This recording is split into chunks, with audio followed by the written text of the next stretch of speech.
جواب نہیں دینا تو ہمیں حضور کی اطاعت اور حضور کی اتباع اس کے بارے میں بھی سوچنا چاہیے۔ تو میں ایک آپ کو عمل کا مسئلہ بتاتا ہوں آسان، وہ یہ کہ جب سے ہم عاقل و بالغ ہوئے ہیں اس وقت سے 5 وقت کی نماز ہم پر فرض ہے۔ کسی ایک نماز کی بھی چھوٹ نہیں ہے، کسی ایک نماز کی بھی رخصت نہیں ہے۔ جس دن آپ بالغ ہوئے ہیں اس دن سے آپ کا کھاتا شروع ہوتا ہے اور آپ کی جو کریڈٹ سائڈ ہے، ایک تو کریڈٹ قرض ہوتا ہے، جمع ہوتا ہے، اور ایک قرض ہوتا ہے، تو یہ ہمارے اور آپ کے کھاتے میں یہ قرض لکھا جا رہا ہے، اور جب تک اس سے عہدہ برا نہیں ہوں گے تب تک کھاتا کلیئر نہیں ہوگا، یہ یاد رکھنا۔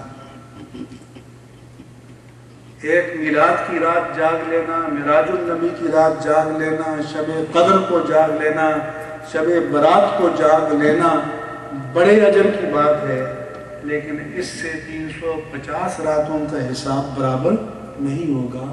ہر رات کا حساب دینا پڑے گا، ہر روز کا حساب دینا پڑے گا۔ اس لیے میری آپ کو مشورہ ہے کہ جب بھی آپ نماز پڑھنے کے لیے آئیں، اللہ توفیق دے، تو کم از کم ایک وقت کی نماز قضا بھی پڑھ لیا کریں۔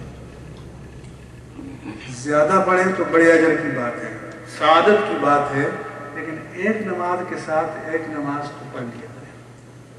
اور یہ بھی بتا دوں کہ ہمارے ہاں فقہ حنفی میں صبح صادق سے لے کر طلوع آفتاب تک فجر کے 2 سنتوں کے اور فرضوں کے علاوہ کوئی نفل نماز نہیں ہے، لیکن اس وقت بھی اگر کوئی قضا نماز پڑھنا چاہے تو پڑھ سکتے ہیں۔ فرض سے پہلے بھی پڑھ سکتا ہے، فرض کے بعد بھی پڑھ سکتا ہے۔ کیوں کہ قضا نماز کو تو وہ ٹالے جس کے پاس کوئی ریٹن ڈاکومنٹ ہو کہ وہ سورج کے بعد بھی زندہ رہے گا یا اس کے بعد بھی رہے گا۔ لہذا جب ذہن متوجہ ہو، توفیق ہو، تو قضا نماز پڑھ لیا کریں۔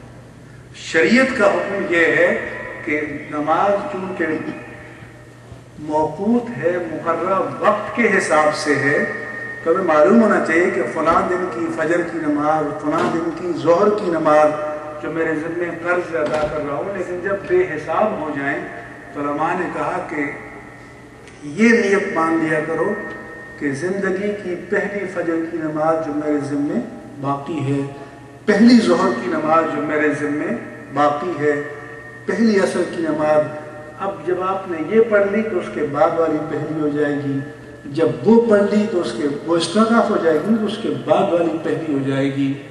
اور صرف فجر کے 2 فرض، ظہر کے 4 فرض، عصر کے 4 فرض، مغرب کے 4 فرض اور عشاء کے 4 فرض اور 3 وتر، ان کی قضا آپ نے پڑھنی ہے اور پڑھنی ہوگی۔ ان کی جواب طلبی سے کوئی شخص بھی عہدہ برا اور بری الذمہ نہیں ہو سکتا۔ یہاں تک کہ یہ نیت کے کلمات ادا کرنے میں بھی جو وقت لگتا ہے وہ بھی نہ لگائیں، آپ کے ذہن میں یہ تصور ہونا چاہیے، اور اللہ اکبر ذہن میں ہونا چاہیے کہ میں کیا کر رہا ہوں، اس لیے کہ نماز کی لفظاً نیت حضور سے منقول نہیں ہے۔ یہ بعد میں ہمارے فقہا نے کہا کہ لفظوں میں نیت کر لے، کیونکہ ہم غائب الدماغ ہوتے ہیں، کھڑے یہاں ہوتے ہیں، بیٹھے دکان پہ ہوتے ہیں، نوٹ گن رہے ہوتے ہیں، اور مسئلے میں پڑے ہوتے ہیں، تو اس لیے فقہا نے کہا کہ اب اس دور کے ہم جیسے مسلمانوں کو لفظاً نیت کرنا نہ فرض ہے، نہ واجب ہے، نہ سنت ہے، زیادہ سے زیادہ مستحب ہے۔ تو لفظاً نہ بھی کریں، آپ کے دل میں ترتیب ہے تو اللہ اکبر۔ اعلیٰ حضرت امام اہل سنت مجدد دین و ملت امام احمد رضا قادری محدث بریلی رضی اللہ تعالی عنہ نے فرمایا کہ جن کے ذمہ بہت ساری نمازیں ہوں تو وہ یہ کر دیا کرے کہ سورہ فاتحہ کے بعد ایک آیت بھی پڑھ لیں، 3 آیت واجب ہے، تو چھوٹی سے چھوٹی 3 آیتیں آپ پڑھ لیں. یا بعض ہمارے فتاویٰ میں لکھا ہے کہ اگر وہ اتنا پڑھ لیتا ہے کہ اللہ لا الہ الا هو الحی القیوم، اس پر بھی آپ تکبیر کہہ دیں تو مقدار فرض واجب ادا ہو جائے گی.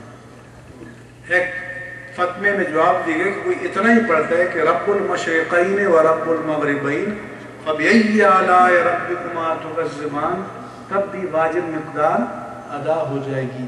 یہ اس جنرل پریکٹس بنانے کے لیے نہیں، بلکہ قرض کو اتارنے کے لیے، اس بوجھ کو اتارنے کے لیے.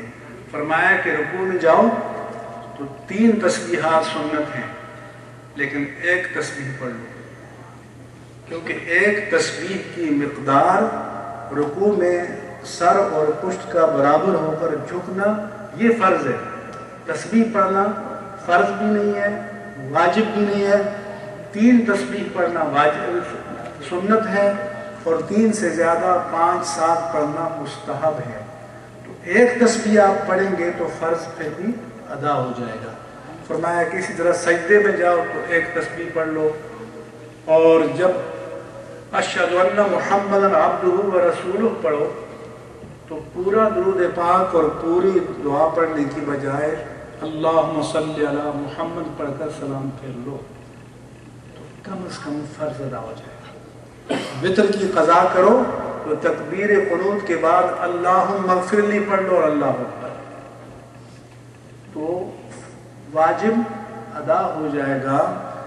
پھر میں کہوں گا کہ یہ عام پریکٹس بنانے کے لیے نہیں ہے، لیکن جو قضا نمازیں ہمارے سر پہ بوجھ ہیں ان کو ادا کرنے کے لیے ہے.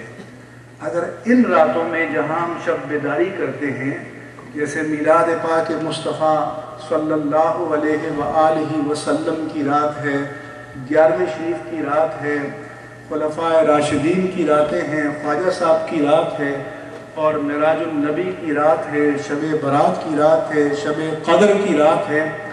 ان سب راتوں میں اگر ہم کچھ قضا نمازیں پڑھ لیا کریں، نوافل کا ثواب ہے لیکن نوافل کی جواب طلبی نہیں ہے، اور فرض نمازوں کی جواب طلبی ہے. اور ایک بات اور سن لو کہ نوافل کا ثواب فرض کے برابر نہیں ہو سکتا، یاد رکھنا. اگر ہم ساری رات، عمر فاروق کے زمانے میں ایک نوجوان تھا، بہت نمازی نیک پارسا، جسے بعد اچھے نوجوان ہوتے ہیں، تو وہ ایک دن فجر کی نماز میں نہ آیا. حضرت عمر فاروق رضی اللہ تعالیٰ عنہ، کیونکہ صحابہ کرام تو یہ سمجھتے تھے کہ کوئی آدمی بیمار ہو گیا ہے، چل کر نہیں آ سکتا تو نہیں آیا ہوگا، چلنے پھرنے والا تو نماز کو نہیں چھوڑ سکتا. تو وہ اس کی خیریت دریافت کرنے چلے گئے، دروازہ نوک کیا، گھر والوں سے پوچھا کہ صاحبزادے کا کیا حال ہے، نماز میں نہیں آئے؟ تو انہوں نے جواب دیا کہ امیر المومنین، آج وہ عشاء کے بعد سے فجر تک، صبح صادق تک کھڑا رہا، نوافل پڑھتا رہا، آخری وقت میں اچانک اس کی آنکھ لگ گئی، فجر کی نماز رہ گئی. تو جناب عمر فاروق رضی اللہ تعالی عنہ نے فرمایا کہ اے نوجوان، کاش کہ تم عشاء کے بعد فجر تک سوئے رہے ہوتے لیکن فجر کے فرائض کو نہ چھوڑا ہوتا. تو ساری رات کے نوافل فجر کے فرضوں کے برابر نہیں ہو سکتے. حدیث پاک میں ہے کہ جو آدمی ایک روزہ بغیر عذر کے قضا کر لے، وَإِن صَامَتْ دَهْرَ كُلَّهُ، ساری زندگی روزے رکھتے میں گزار دے، اس ایک فرض روزے کے ثواب کو نہیں پا سکتا. اس لیے میرے عزیزوں، دین کے فرائض کو ادا کرو، اس سے غفلت نہ کرو، اپنی کمزوریوں پر قابو پاؤ.